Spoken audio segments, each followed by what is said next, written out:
हम लोग transfer of property law में जो लास्ट टर्न पर पढ़ रहे थे वो गिफ्ट का टॉपिक कर रहे हैं। गिफ्ट और गिफ्ट का मेन एग्जामिनेशन का क्वेश्चन भी पूछा जाता है। गिफ्ट में मैंने आप लोगों को सेक्शन 122 से लेकर सेक्शन नंबर 129 के बीच के प्रोविजंस और चैप्टर नंबर 7 इसकी मैंने आपको समरी भी बताई थी, सिनॉप्सिस भी बताई थी, किस तरीके से अपने को याद करना है। Define in under section 122 donor और डोनी के बीच का रिलेशन है, विदाउट कंसिडरेशन है, वॉलेंट्रीली है और मूवेबल एंड इमूवेबल प्रॉपर्टी है, और वो भी कैसी है, प्रेजेंट प्रॉपर्टी है। इसके साथ ही मैंने बताया था कि इसका एक्सेप्टेंस जरूरी है, और एक्सेप्टेंस के बाद मैंने आप लोगों को बताया था कि वो एक्सेप्टेंस कब हो जानी चाहिए, in life time of donor, दाता के जीवन काल में इसकी एक्सेप्टेंस हो जानी चाहिए। और दूसरा, यदि डोनी की डेथ इसके एक्सेप्टेंस से पहले हो जाती है तो वो वॉइड हो जाता है। सेक्शन 123 गिफ्ट कैसे करेंगे। गिफ्ट के बारे में आपको मैंने बताया था कि मूवेबल प्रॉपर्टी का गिफ्ट चाहे तो आप उसको रिटर्न रजिस्टर्ड डीड से भी कर सकते हैं, लेकिन इमूवेबल प्रॉपर्टी जो है वो हमेशा आपको कैसे करना होगा, रजिस्टर्ड डीड से ही करना होगा। और रजिस्टर्ड डीड के साथ साथ मैंने आपको बताया था कि 2 विटनेसेस होना भी कंपलसरी है। यदि 2 विटनेसेस नहीं है, 2 गवाह नहीं है, तो अचल संपत्ति का दान नहीं किया जा सकता किसी भी सिचुएशन से। मूवेबल के लिए ऑप्शनल है, रिटर्न भी कर सकते हैं, ऐसा नहीं है कि आप मूवेबल प्रॉपर्टी का गिफ्ट रजिस्टर्ड नहीं कर सकते, ये आपके पास ऑल्टरनेटिव पावर है। सेक्शन 124 के बारे में मैंने बताया था आपको कि जो प्रेजेंट और फ्यूचर प्रॉपर्टी है उनमें से यदि एक ऐसी कोई संपत्ति है जो प्रेजेंट प्रॉपर्टी का ही गिफ्ट किया जा सकता है, क्योंकि आपने कहा यहां भी आप इसके मार्जिनल नोट में इसमें सेक्शन 122 की डेफिनेशंस में भी बता रहे थे कि एग्जिस्टेंस प्रॉपर्टी का होना बहुत जरूरी है। यदि संपत्ति का अस्तित्व नहीं है तो संपत्ति का दान नहीं किया जा सकता। यहाँ पर भी प्रेजेंट और फ्यूचर प्रॉपर्टी के बारे में यदि आपने गिफ्ट किया है तो प्रेजेंट प्रॉपर्टी का ही गिफ्ट किया जा सकता है। जो संपत्ति आपके भविष्य में होने वाली उस संपत्ति का दान नहीं किया जा सकता, क्योंकि सेक्शन 6 में भी इस चीज का डिक्लेरेशन किया है कि किन संपत्तियों का अंतरण नहीं हो सकता। तो जो भविष्य में आपको संपत्ति मिलने जा रही है, 100% मिलने जा रही है, 100% भी जो संपत्तियां आपको मिलेंगी उनका भी आप ना तो गिफ्ट कर सकते, ना कोई अदर मोड में स्पेसिफिक ट्रांसफर कर सकते। सेक्शन 125 भी मैंने आप लोगों को बताया था, यदि कोई भी हम अपनी कोई प्रॉपर्टी किसी भी तरह की, चाहे वो मूवेबल है या इमूवेबल प्रॉपर्टी है, उसका हम गिफ्ट करना चाहते हैं और गिफ्ट के जो डोनी है वो एक से अधिक है, once more person of donee है, और एक व्यक्ति यदि उस गिफ्ट को एक्सेप्ट नहीं कर पा रहा है तो उसके पार्ट पर वो गिफ्ट एक्सेप्ट नहीं होगा, वो संपत्ति, वो प्रॉपर्टी उसके पास बैक कर जाएगी। बाकी जो लोग जिन्होंने उसका एक्सेप्टेंस कर लिया है, ऐसी सिचुएशन में वो प्रॉपर्टी हमारी कैसी होगी, वो प्रॉपर्टी हमारी वैलिड गिफ्ट हो जाएगा, क्योंकि इसकी अनिवार्यता है, ये इसका एसेंशियल एलिमेंट है। एक भी कहीं मिसिंग होगी गिफ्ट की डेफिनेशन में, यदि आप एक भी बात को चेंज कर देंगे तो वो आपका गिफ्ट हो ही नहीं सकता। विदाउट कंसिडरेशन बोल रहे हैं, यदि आप विद बोल देंगे तो खराब हो जाएगा, गिफ्ट नहीं हो सकता कोई सी भी चीज को। आप 125 में के बाद आप लोगों ने 126, ये सेक्शन मैंने आप लोगों को उस दिन बताया था, काफी अच्छे तरीके से समझाने का प्रयास किया था कि गिफ्ट का सस्पेंशन या रेवोकेशन कब किया जा सकता है। तो मैंने बताया था कि सेक्शन 126 में सबसे पहले 3rd पैराग्राफ पढ़ा जाता है, और आपको जनरली आंसर याद रखना होता है कि गिफ्ट इज नॉट ट्रांसफरेबल। सामान्यतः गिफ्ट ट्रांसफरेबल नहीं है, दान का अंतरण, दान का सस्पेंशन और रेवोकेशन नहीं किया जा सकता। लेकिन 2 एफोरसेड दैट दो कंडीशंस लिखी हुई हैं और वो condition number 1 and condition number 2, यदि डोनर और डोनी के बीच में एग्रीमेंट हो जाता है, दाता और अदाता के दोनों के पक्ष में ये करार हो जाता है कि ऐसी सिचुएशंस में कोई स्पेसिफाइड इवेंट्स होने पर कोई संपत्ति आपको अंतरण की जा सकती है, दान का अंतरण किया जा सकता है, तो उस सिचुएशन में हम क्या करेंगे, वहां पर बशर्ते एक कंडीशन लगी हुई है, वह शर्त दाता की इच्छा पर न निर्भर करती है, तो इस सिचुएशन में हम दान का रेवोकेशन कर सकते हैं। कंडीशन नंबर 2 आप लोगों को बताया था कि जिन आधारों पर, जिन ग्राउंड्स पर क्या संविदा का विखंडन होता है, रेस्किंड होता है, जिसको हमने बताया था कि विखंडन किन शर्तों पर हो सकता है। Section 26 of specific relief act 1963 में संविदा के विखंडन से संबंधित हमारे स्पेसिफिक रिलीफ एक्ट में प्रोविजंस बनाया गया है। तो उस परिस्थिति में संविदा का विखंडन किया जा सकता है और उसके लिए जो डीपली उसके बारे में मैंने बताया था कि जो वॉइडेबल एग्रीमेंट है, वॉइडेबल एग्रीमेंट वैलिड बने रहते जब तक उन्हें through by the court option of agree party के द्वारा उनको वॉइड डिक्लेयर न कर दिया जाए, तो ऐसी परिस्थितियों में उन संविदाओं का विखंडन कहा जा सकता है। तो दान के बारे में भी यही पॉइंट लिखा है, इसने नहीं बताया कि किन परिस्थितियों में होगा, इसने सिर्फ ये लिख दिया कि जिन ग्राउंड्स पर किसी जो हमारा संविदा का विखंडन होता है, कोई भी हमारे कॉन्ट्रैक्ट का ब्रीच होता है, तो उस सिचुएशंस में हम क्या कर सकते हैं, उसी आधार पर दान का रेवोकेशन किया जा सकता है। सेक्शन 126 के बाद 127 हम लोगों ने पढ़ा था उसे, और इसका नाम था, और इसको हम बोलते हैं जो दुर्भर दान है, और ऑनरस गिफ्ट जिसका नाम था। ऑनरस गिफ्ट का मतलब क्या है, दुर्भर दान है। मैंने आप लोगों को शॉर्ट नोट भी पूछा जाता 5 मार्क्स में, डायरेक्ट पूछ सकता है, चाहे ऑनरस गिफ्ट पूछे या यूनिवर्सल डोनर समझे, तो दो अलग अलग सेक्शन हैं। जो 127 सेक्शन है ये इंपॉर्टेंट है। दुर्बलता मैंने बताई थी, दुर्बलता एक बुराई का नाम है, दुर्बलता एक नेगेटिव एस्पेक्ट है। ऑनरस जो वर्ड है वो अच्छा शब्द नहीं है, वो सकारात्मक अप्रोच को हमारी को नहीं बताता, ये डिक्लाइन वर्ड्स है। दान तो अच्छे भाव से किया जाता है, गिफ्ट हो, हिबा हो, ये सब इनमें परोपकारी चैरिटेबल पर्पज जनरली हम लोगों ने देखा है, चाहे हम मंदिर में पुजारी को दान कर रहे हैं, या वक्फ में हम वक्फ संपत्ति को अपनी को दान कर रहे हैं, या हमारा किसी भी तरीके का जो हम अपनी प्रॉपर्टी किसी को बिना कंसिडरेशन के देना चाहते हैं, तो वहां हमारी हमने ये देखने को अक्सर मिलता है कि वहां परोपकारी भावनाओं का बहुत ज्यादा महत्वपूर्ण रोल है। तो गिफ्ट में दुर्बलता आ गई है। गिफ्ट में दुर्बलता कैसे आ सकती है, मान लीजिए मेरे पास ये ऐसे ही, आपको उदाहरण से ही पहले समझना होगा और तब उसको लिखने के लिए आपको, एक व्यक्ति के पास एक से अधिक संपत्तियां हैं, मैं प्रॉपर्टी का ओनर हूं, मेरे पास 2 मकान हैं और एक मकान मेरा, उस पर इलेक्ट्रिसिटी बिल या अदर कोई ड्यूज बकाया है, और एक मकान मेरे को मेरा फ्रेश प्रॉपर्टी है, उस पर किसी तरह का कोई बकाया नहीं है, कोई ड्यूज नहीं है। तो मैं दोनों मकानों को आपको गिफ्ट करना चाहता हूँ। एक मकान पर चार्ज है, एक मकान पर कोई चार्ज नहीं है, कोई ड्यूज नहीं है। तो आपकी जिम्मेदारी ये बनती है, और मैं दोनों मकानों को एक सिंगल ट्रांसफर के माध्यम से यदि आपको गिफ्ट करना चाहता हूँ, तो ये रूल सेक्शन 120 जो आप 7 पढ़ रहे हैं, ये यही कहता है कि यदि एक से अधिक संपत्तियों का दान, जिसमें से एक संपत्ति पर कोई भार है या दुर्भरता है, और एकल अंतरण के माध्यम से यदि संपत्ति का दान किया जा रहा है, तो उस प्रॉपर्टी को आपको समस्त संपत्तियां ग्रहण करनी होंगी, और ऐसे गिफ्ट का नाम ही क्या है, ऑनरस गिफ्ट है, जिसको हम दुर्भर दान के नाम से जानते हैं। सही है। दूसरा, इसका दृष्टिकोण चेंज हो जाता है। आपको मैंने बताया था, ये आप एग्जाम्पल याद कर सकते हैं, ये प्रॉपर्टी है, इसका नाम P1 लिख देते हैं, दूसरे ग्राफ में इसका नाम P2 लिख देते हैं, दोनों का ओनर नंबर 1 लिख देते हैं, यानी कि O1 का मतलब ओनर 1 ही है, यानी कि दोनों संपत्तियों का एक ही स्वामी है। और दोनों का हम लिख देते हैं कि ये O प्लस क्या करना चाहता है, ये सिंगल ट्रांसफर करना चाहता है।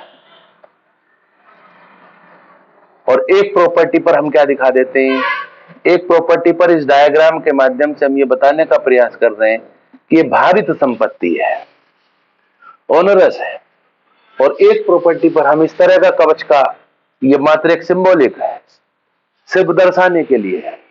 जिस प्रॉपर्टी पर मैंने डैश के माध्यम से बताया है, इस डैश का मतलब यह है कि यह चार्ज प्रॉपर्टी है, इसके ऊपर भार है। समझने के लिए आप अपने नोट्स में मेंशन कर सकते हैं, जस्ट लाइक एग्जांपल पर, जैसे बिजली का बिल, इलेक्ट्रिसिटी बिल, या वाटर टैक्स, या रेवेन्यू, या कोई अदर मोड किसी भी तरह का, उसके ऊपर यदि कोई कर्जा किसी भी तरह का है, तो ऐसी प्रॉपर्टी का नाम क्या होगा? ऑनरस गिफ्ट होगा।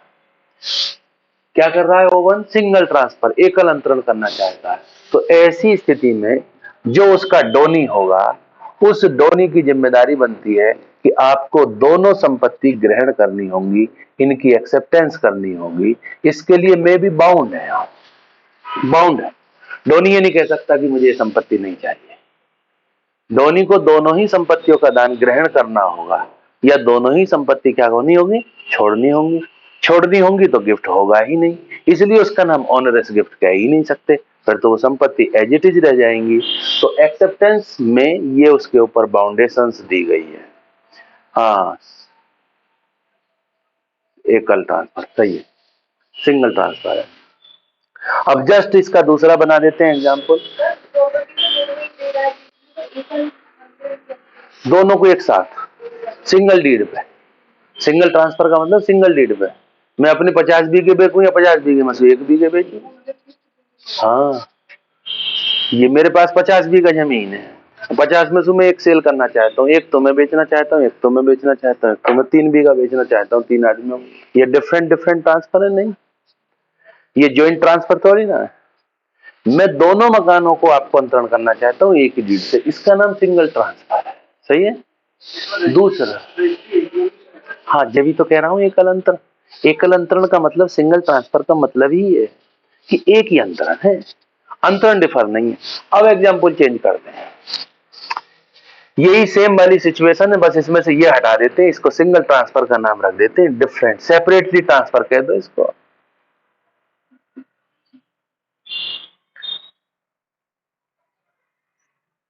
पृथक ट्रांसफर करते हैं, 2 बार सेपरेटली सेपरेटली लिखें तो ज्यादा बेटर होगा। सेपरेटली सेपरेटली ट्रांसफर, पृथक पृथक अंतरण करते हैं। संपत्ति वही है, संपत्ति का स्वामी मैं हूं। एक संपत्ति पर मेरी पर क्या है? भार है।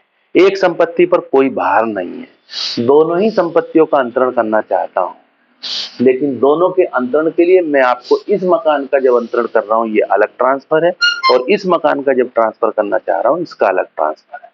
तो उस सिचुएशन में डोनी के ऊपर बाउंडेशंस नहीं है। इस सिचुएशंस में डोनी इसके इस चीज के लिए फ्री होगा कि चाहे तो इसको स्वीकार करे या इसको स्वीकार करे, ये इसकी सब मर्जी है।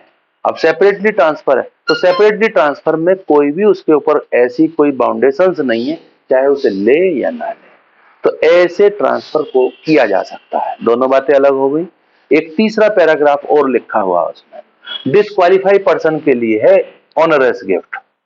ये डिस्क्वालीफाई पर्सन है, और डिस्क्वालीफाई पर्सन कौन है?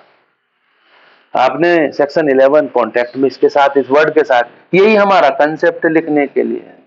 लिखने के लिए कोई ये जरूरी नहीं है कि आप बिल्कुल नोट्स ऐसा अपडेट रखें, ये कंसेप्ट है। यदि आपको ये बातें याद है, आपकी कलम अपने आप दौड़ेगी। डिस्क्वाली, आपको ये हेडिंग बनाना है कि डिस्क्वालीफाइड पर्सन को onerous gift, onerous gift of disqualified person, निरहरित व्यक्ति को दुर्भर दान। अब बताना आपको, सबसे पहले लिखने से पहले डिस्क्वालिफिकेशंस के बारे में ही बताना है कि section 11 of Indian contract act या सेक्शन 10 को भी कोड कर सकते हो। यदि आपको ज्यादा बढ़ाना है, आपके पास मटेरियल पूरा जो है कंप्लीट पैक नहीं हो पा रहा है, तो उस सिचुएशन में सेक्शन 10 क्या लिखता है? All agreement is contract. सारे करार क्या है? संविदाएं। उसके लिए क्या है? 5 पॉइंट, 4 पॉइंट जिसके भी याद है, कि वो कॉम्पिटेंट पार्टी हो, फ्री कंसेंट हो, और जो लॉफुल ऑब्जेक्ट हो, लॉफुल कंसिडरेशन हो, और लॉ के द्वारा उसको डिक्लेयर बाय लॉ उसको वॉइड डिक्लेयर ना किया गया हो। ये 5 कंडीशन सेक्शन 10 में बताते हैं। तो कंडीशन जो आप कह रहे हैं कि कॉम्पिटेंट पर्सन हो, कॉम्पिटेंसी का आंसर कौन दे रहा है? सेक्शन 11 दे रहा है। उसके लिए 2 कॉम्पिटेंसी बताइए, मेजर हो और साउंड हो। अब इतना भी मत फैलाओ कि फिर साउंड को बता रहे हो कि ये सेक्शन 12 में है, क्योंकि हमें तो बस डिस्क्वालिफिकेशन के बारे में, सेक्शन 10 की रेलिवेंसी तो जमती है इसके साथ, सेक्शन 11 की है, लेकिन सेक्शन 12 को मत, इतना ज्यादा नहीं, किसी चीज की लिमिटेशंस ही ज्यादा ठीक रहती है, फिर आपका क्वेश्चन शॉर्ट मतलब जो ज्यादा हो जाएगा, आपके पास मटेरियल पूरा हो चुका है। ये जो क्वेश्चन है, ये यदि आप क्वेश्चन देखेंगे यूपी में जो पूछा गया, वो सीधा सवाल पूछता है, दान से आप क्या समझते हैं, दान के आवश्यक तत्वों की विवेचना कीजिए और दान से संबंधित विधि की व्याख्या कीजिए। ये जनरली क्वेश्चन, ये शॉर्ट नोट के क्वेश्चन। ये यदि खाली ऑनरस गिफ्ट की आपकी शॉर्ट नोट आ जाए 10 नंबर में, तो फिर आपको फैलाने की जरूरत नहीं है ना, फिर तो आपको सारे सेक्शन छोड़ने होंगे ऊपर के। अब डायरेक्ट उन्होंने क्वेश्चन पूछ लिया आपसे कि ऑनरस गिफ्ट के बारे में, explain the right the short note of onerous gift. अब ऑनरस गिफ्ट में भी यदि आप, क्योंकि आप तो अच्छे से तैयार हो, देखो जो चीज अच्छी होती है उसे आप छोड़ना नहीं चाहते। एकेडमिक्स प्रोसीजर में तो हम ऐसा ही देखते हैं, एलएलबी एलएलएम स्टैंडर्ड पर जो बच्चे अपना क्वेश्चन तैयार कर लेते उसे जरूर लाएंगे घुमा फिरा के। अब तैयार करके गए तुम, गिफ्ट की बहुत बढ़िया परिभाषा याद, 23 याद, 24 याद, 25 याद, 26 याद, मन नहीं मान रहा, सोच रहे हो एक पैराग्राफ तो बना के दे ही दूं बस। आपको ज्यादा से ज्यादा, मैं बताता हूं, यदि आपको इसमें ऑनरस गिफ्ट लिखना है तो मैक्सिमम, यदि आपका फिर भी बहुत ज्यादा मन कर रहा है तो केवल 122 ही कोड करना, क्योंकि उसका पार्ट है। गिफ्ट की बात चल रही है तो आप ये बता सकते हैं एक लाइन कि दुर्वर दान से संबंधित प्रावधान ट्रांसफर ऑफ प्रॉपर्टी एक्ट के सेक्शन 127 में दिया गया है, लेकिन इसके अध्ययन करने से पूर्व या इसके विश्लेषण करने से पूर्व हमें दान की परिभाषा का भी अध्ययन करना होगा। ये अपने आप की लाइन होती है, और जो कि gift word define section number 122 में दिया गया है, जो निम्नवत है। कॉलन डैश लगाओ, हाइफर जो भी लगाना, बेयर एक्ट याद है, बेयर एक्ट बताओ, एसेंशियल्स एलिमेंट याद है, एसेंशियल्स एलिमेंट बताओ। अब तुम्हें फिर घुमा के यही लाना है कि दान की व्याख्या करने के पश्चात हमें यह पता चलता है कि ऐसी भी कोई संपत्तियां हो सकती हैं जिस संपत्ति पर कोई भार है, ऐसी भारित संपत्ति का नाम ही, इस ऐसी भारित संपत्ति का किया गया दान ही सामान्य अर्थों में दुर्वर दान कहलाता है। दुर्बन दान से संबंधित, ऑनरस गिफ्ट से संबंधित प्रावधान ट्रांसफर ऑफ प्रॉपर्टी एक्ट के सेक्शन 127 में दिया गया, जो निम्नवत है।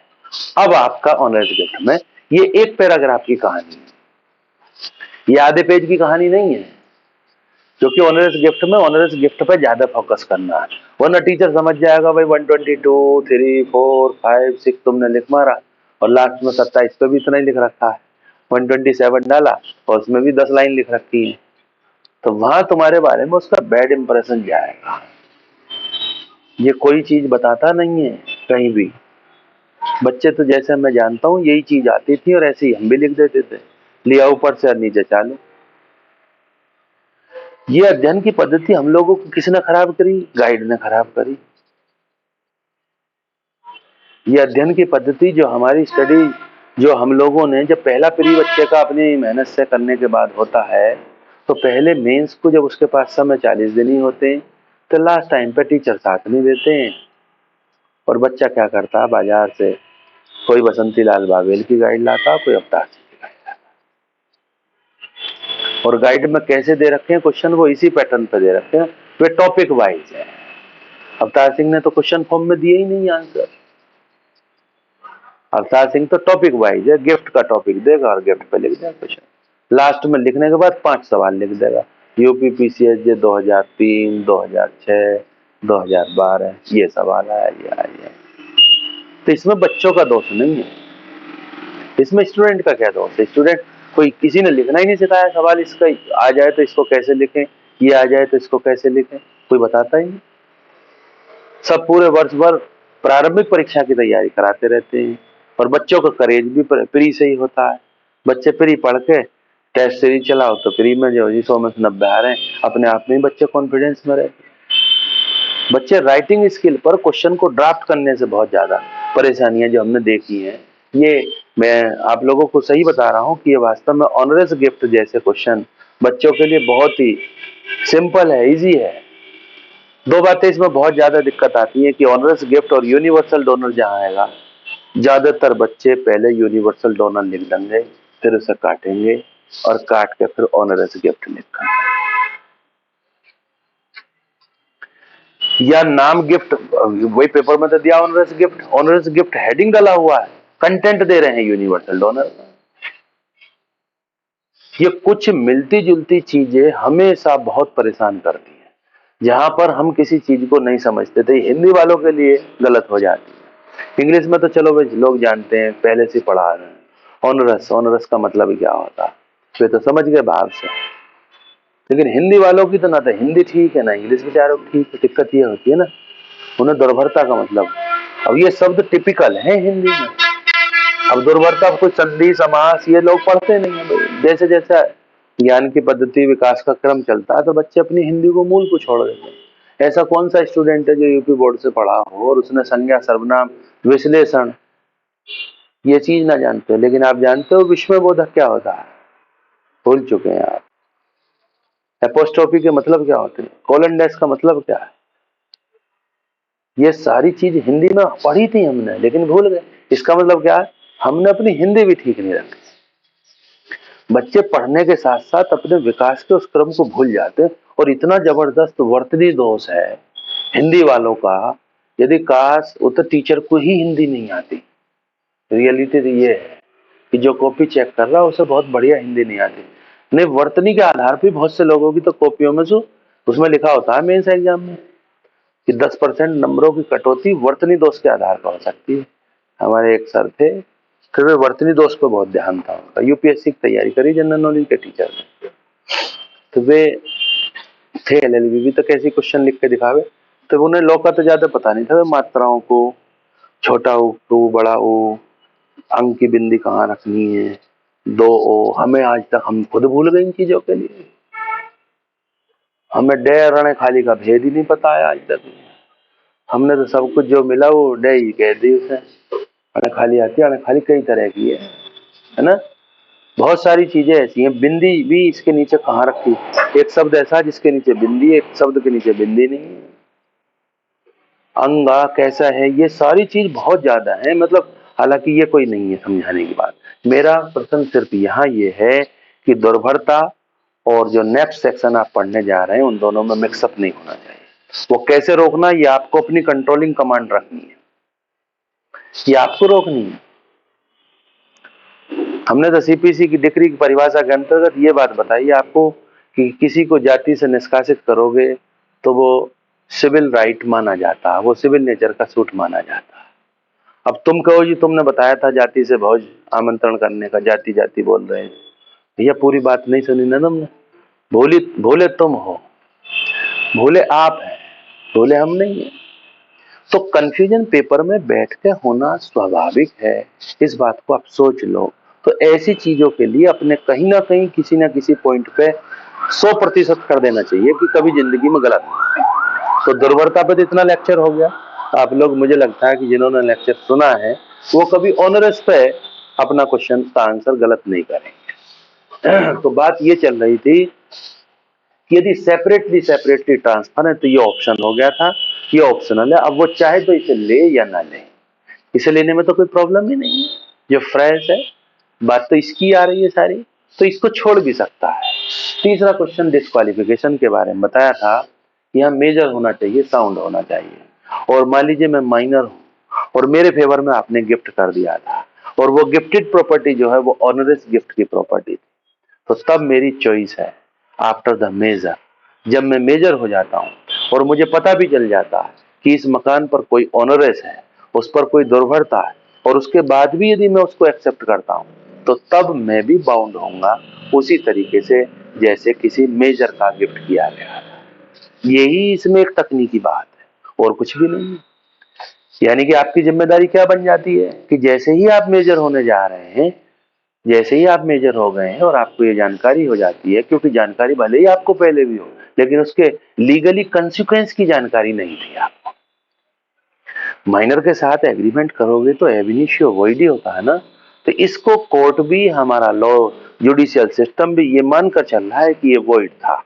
लेकिन यदि फिर भी आपने इसको after the legally consequence of onerous gift after the major, जब वयस्क हो गए उसके बावजूद भी यदि उस प्रॉपर्टी को आप बनाए रखे हुए, उसका यानी कि एक्सेप्टेंस किए हुए हैं, यानी कि आपकी जिम्मेदारी क्या बनती है, आप उसे रिवोक्ड करें, आप उसे रिवोक्ड करें। माइनर है, मेजर हो गए, साहब हमें पता चला इस मकान पर तो बहुत भारी कर्ज है, ब्याज है, बैंक का ब्याज, हम नहीं लेंगे इसको, तो उसको रिवोक्ड कर सकता है।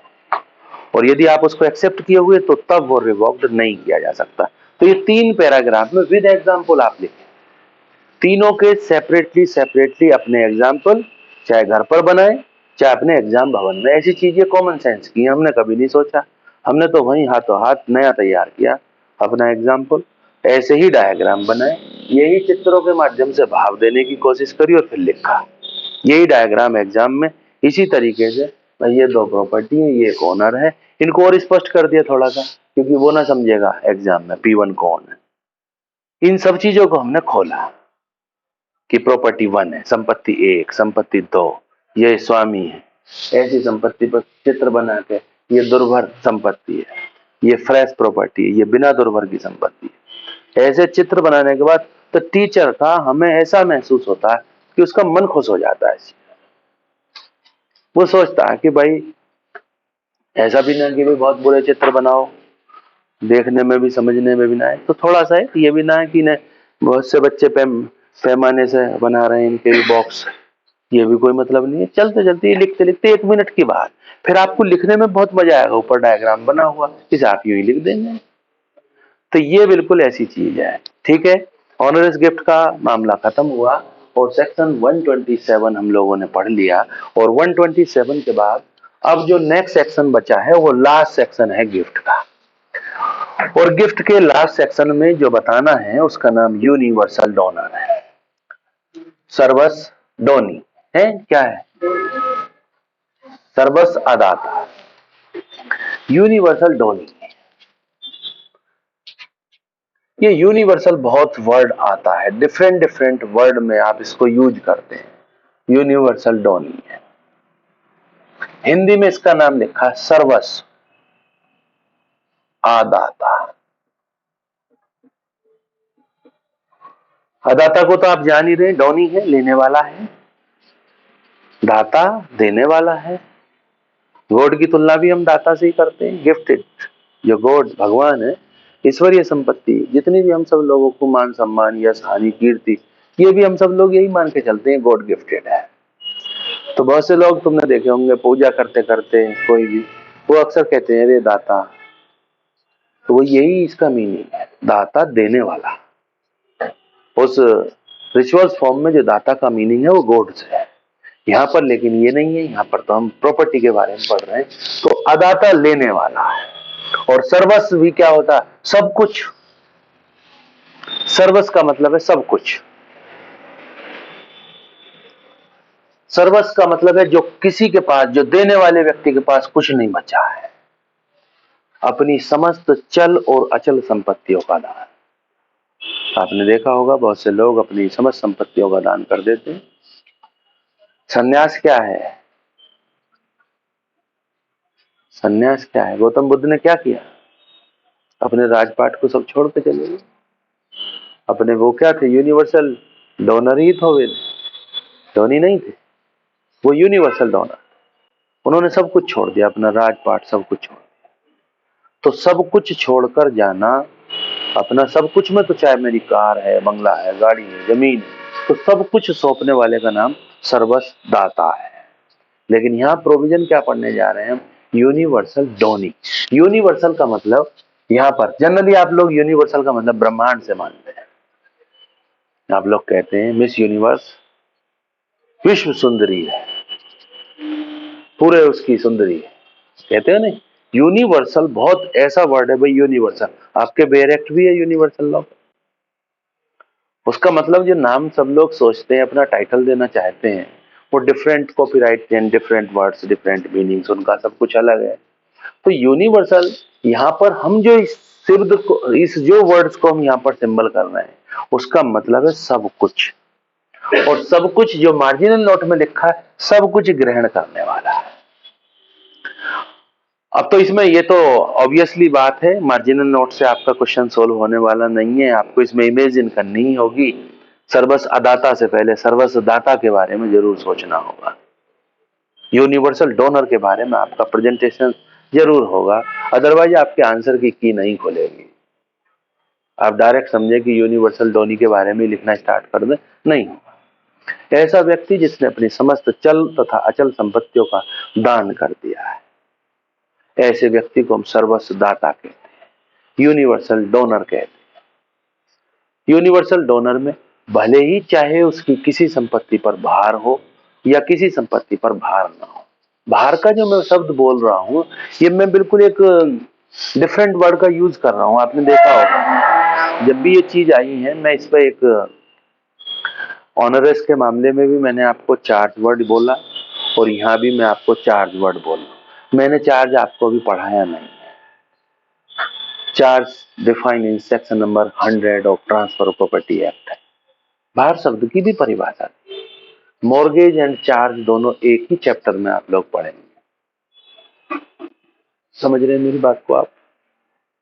तो चार्ज या भार, भारित संपत्ति, ये शब्द जो मैं यूज कर रहा हूं, मैं बिल्कुल इसमें एक आइडियल वर्ड का यूज कर रहा हूं, एक आदर्श सूत्र को मैं यहां पर बोल रहा हूं। इसके पीछे रीजन क्या है? इसके पीछे कारण ये है कि भार का मतलब, जिसे हम सामान्य व्यवहार में भी कोई तुमने देखा होगा, यार ये भार बन गया हम पर, कह देते हो नहीं? कोई कंपटीशन में भी कोई हमारा साथी एक बार अच्छा चला हो और कुछ बाद में जाके उसे तुमने देखा होगा, रूम पार्टनर्स कभी अच्छे चलते हैं कभी खराब चलते हैं, तो लास्ट में फिर यही तो कहता है यार ये भार बन गया हमारा। किसी के आपके गिफ्ट आ जाता है, आप कन्यादान में आप कन्यादान करके आते हैं तो आपने देखा होगा लोग डायरी में क्यों नोट करते हैं, जबकि तुमने तो लड़की के पिता को दे दिया और लेने का कोई आशय नहीं है, फिर भी डायरी में क्यों लिख रहे हैं? उसे वो भार मानता है और कोशिश उसकी यही होती है कि जिसके यहाँ से जैसा आया मैं उसका रिटर्न करूं उसके मौके पर। उसके पीछे एक ही रीजन है, वरना तुम मुझे दे गए, मुझे लिखने की क्या जरूरत, तो मैं तो अपने बैग में रखता ही चला जाऊं। 10 बजे आदमी बैठा दिया भैया यहाँ कन्यादान, नोट क्यों कर रहे हो? लास्ट में जितना सबको टोटल काउंट करके जेब में लगा चले जाओ। उसके पीछे रीजन, आदमी क्यों इसको लिखने के पीछे भावना ये है कि वो उसका रिटर्न करना चाहता है। वो उसको ये मान के चलता है कि ये मेरे ऊपर भार है। अब नया ट्रेंड चल गया, अब लोग हाथ के हाथ उतारना चालू कर दिया। लड़की की शादी है कन्यादान है, लड़की की शादी है वो दिखाइए, हाथों हाथ एनवलप में लिफाफे में उसको पैसा बंद करके दे दिया। ये पुरानी कल्चर पिछले 10 साल का डेवलपमेंट है, पहले नहीं था। पहले लड़के की शादी का मतलब था सिर्फ दावत खानी है, लड्डू खाने, बिगाड़ना, नुकसान करना, खर्चा अपना 1 रुपया नहीं करना, बस में बैठा के ले जाएगा, घर पे छोड़ेगा, 4 दिन पहले कहेगा भाई तैयार रही हो। समझ रहे नहीं? खर्चा एक नहीं करना। लड़के की शादी का मतलब ये था। लड़की की शादी में सब लोग यार दोस्त भी पहले कह रहे भाई खाना पीना नहीं है, काम करवाना, दोस्त की बहन की शादी है। था ऐसा नहीं? आज से 15 साल पहले उस टाइम में तो बिल्कुल यही था। तो घर के लोग पहले कपड़े भी नहीं बनवाते थे। बेटी की शादी करने से पहले पिताजी भाई सब ये एक ट्रेंड में यही था। घर वाले किसी से कह दो जी बहन की शादी है, तुम कितने छोटे भैया से इसके, हाँ बेटी की शादी कर रहे हैं भाई, 6 महीने पहले माहौल बन जा गया घर में। अब कपड़े बनने, अब तो जैसे भी इन्हें अपना धो धा के सही कर लो, अब कोई कपड़ा नहीं बनेगा, सब कुछ जो है दे देंगे हम अपने घर से। दान दहेज के प्रति ये सारी कुरीतियां। लेकिन अब तो बिल्कुल सिस्टम में बिल्कुल चेंज हो गया। अब तो लड़की का भाई भी सेकंड दूल्हा ही लगता है ना? बिल्कुल तुमने देखा ही होगा, अब तो शादियों को देख रहे हैं, अब तो बिल्कुल चेंज है। तो ऐसी स्थितियों में ऐसे परिवर्तन के माध्यम से ये बिल्कुल हमारी जो यूनिवर्सल का मतलब हमें संपूर्ण संपत्ति दान करना है, तो हमारा नाम क्या बनेगा? यूनिवर्सल डोनर बनेगा। आप कौन है जो लेने वाले? उसका मतलब यूनिवर्सल डोनी है, वो सर्वसाधारण है। अब मेरे पास 10 मकान है और 10 मकान में से 2 मकानों पर बैंक का बहुत भारी कर्जा है और 8 मकानों पर नहीं है। तो आपको मैं पहले कह रहा हूं कि मैं यूनिवर्सल डोनर हूं और आपको अपनी संपूर्ण चल अचल संपत्ति का दान करना चाहता हूं, और आप यदि उसको एक्सेप्ट कर रहे हैं तो आपकी लायबिलिटी क्या हो जाएंगी? कन्वर्ट होकर आपके ऊपर आ जाएंगी। आप उस संपत्ति को जो ले रहे हैं वो समस्त दायित्व के अध्ययन हो जाएंगे जो दाता के थे। यानी कि अब after the transfer of gift, जिस समय यूनिवर्सल डोनी उसको एक्सेप्ट कर लेता है तो समस्त दायित्व और भार के अधीन होगा, तब उसकी ड्यूटी बन जाएगी उस मकान पर बैंक का कितना ईएमआई है, कितना बिजली का बिल बकाया है, कितना वाटर टैक्स बकाया है। तो ये तो कॉमन सी बात है। ये तो पढ़ने को ऐसे चले थे इस सेक्शन को जैसे बहुत बड़ी चीज निकलेगी, लेकिन निकला कुछ भी नहीं। हो गया ये सेक्शन। ये सेक्शन इतना ही है। आप उस समस्त दायित्व के अधीन होंगे, आपका विस्तार एक्सटेंसिव, आपको एक्सटेंड कर जाएंगे, आपके सारी लाइबिलिटी कन्वर्ट होकर आपके फेवर में आ जाएंगे। तो ऐसी संपत्तियों को, ऐसे लेने वाले को, ऐसे एक्सेप्ट करने वाले व्यक्ति का नाम यूनिवर्सल डोनी है। Please the read of section number 128। Section 128 Universal Rule. Subject to the provision of Section 127, where a gift consists of donor's whole property, the donee is personally liable for all the debts due by and the liabilities of the donor at the time of the gift to the extent of the property comprised therein. सही है, कोई problem तो नहीं। इतनी तो बात लिखी है इनमें। इसने वर्ड लिखा पूरी संपत्ति, मैंने इस पूरी संपत्ति को यूनिवर्सल का मैंने बढ़ा चढ़ाकर बात बता दिया कि उसके पास 10 मकान है, चल है, गाड़ी है, बंगला है, तो मैंने यहाँ लिखा है होल प्रॉपर्टी। अब होल प्रॉपर्टी हमने आपको दे दी, तो होल प्रॉपर्टी में लिखा है पूरी संपत्ति का दान है। वहां यूनिवर्सल डोनी दान के समय के दाता के सब शोध ऋण, ये दाता के जितने भी डेब्ट्स हैं जो उस प्रॉपर्टी पर है, और दायित्वों के लिए वे पर्सनली रूप से इसमें समाविष्ट संपत्ति के विस्तार तक दायी है। तो आपकी लाइबिलिटी इधर से उठकर इधर कन्वर्ट हो जाएगी। ऐसा प्रोविजन आप कहाँ पढ़ते हो? टीपी एक्ट में। और भी जो कन्वर्ट हो रहा है इधर से उधर, ध्यान करो, थोड़ा याद करो, बिल्कुल एग्जैक्ट वर्ड बताओ क्या होना चाहिए। ऐसा सा ही प्रावधान मिलेगा, लेना नहीं है उस प्रोविजन से इसका। मुझे बस इस बात के लिए थोड़ा सा, और एक स्पेसिफिक कॉन्ट्रैक्ट में है, ये दो जगह मुझे शब्द जो महत्वपूर्ण लगे। ठीक है, उसमें क्या है वो लाइन? प्रतिभू मूल ऋणी के साथ सहविस्त्री के लिए दायी हो जाता है, यानी कि जो गारंटर है प्रिंसिपल डेप्टर की, उसकी लाइबिलिटी को एक्सटेंस हो जाती है। यही तो कहते हैं ना कि भाई प्रतिभू का दायित्व तो मूल ऋणी के साथ सहविस्तीर्ण होता है। इसमें बताओ यहाँ कहाँ है कुछ ध्यान है? हाँ, सही पहुंच चुकी है। बताओ, मॉर्गेज नहीं है, राइट है, इतना तो मैं खोल दूं, बता दूं, बता देता हूं। आपने पढ़ा होगा doctrine of subrogation. Subrogation means प्रत्यासन का सिद्धांत, और प्रत्यासन मीन्स प्रतिस्थापित हो जाना। वो सब्रोगेट ही कर रहा है, वो चारों कंडीशंस में सब्रोगेट कर रहा है, उसके स्थान पर वो आ रहा है। इसलिए थोड़ा सा ध्यान मुझे आ गया, इस वजह से बता दिया। कोई मीनिंग नहीं है उसके साथ इसका। लिखना चाहे बेर एक्ट में लिख लेना, just like subrogation of section 92 of TP act. ये वैसे ही एक्स्ट्रा नॉलेज है। गिफ्ट का टॉपिक हमारा कंप्लीट हुआ। 129 हम ऑलरेडी बता चुके हैं। अब एक टॉपिक आप लोगों के लिए प्री कम मेंस, ये